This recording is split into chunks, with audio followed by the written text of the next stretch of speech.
अस्सलाम वालेकुम, मेरा नाम डॉक्टर ज़िया है। आज मैं बात करूंगा कि शुगर के मरीज़ अपने पाँव का ख्याल कैसे रखें।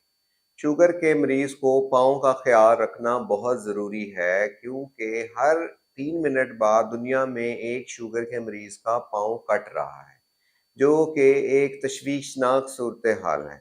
तो इस तशवीशनाक सूरत हाल से बचने के लिए 3-4 बातों का ख्याल रखें।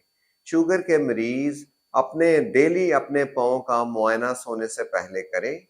जूते का साइज़ मुनासिब लें, ना वो ज़्यादा तंग हो, ना ज़्यादा खुला हो, और आगे से उसकी इतना खुला होना चाहिए कि वो उँगलियाँ अपनी पाँव की ऐसे हिला सकें।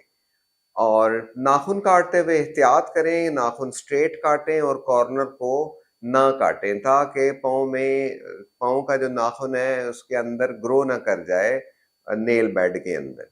इसके अलावा नंगे पाँव चलना हरगिज़ मना है शुगर के मरीजों को, और रोज़ाना अपने पाँव को वैज़लीन या लोशन लगा के सोएं, और उंगलियों के बीच में लोशन ना लगाएं, सिर्फ पूरे पाँव को। और सर्दी के मौसम में हीटर सेकते हुए एहतियात करें कि अपना पाँव 2 फुट दूर रखें, और बाइक चलाते हुए सिलेंसर से अपना पाँव जला ना लें। और अगर जख्म हो जाए तो फौरन डॉक्टर से रुजू करें, क्योंकि शुगर के मरीज का जख्म सही नहीं होता या बहुत लेट सही होता है। उसकी वजह यह है कि उनके पाँव में खून का बहाव कम होता है, और उनकी पाँव में एहसास ख़त्म हो चुका होता है शुगर की वजह से। शुक्रिया। ये कितनी देर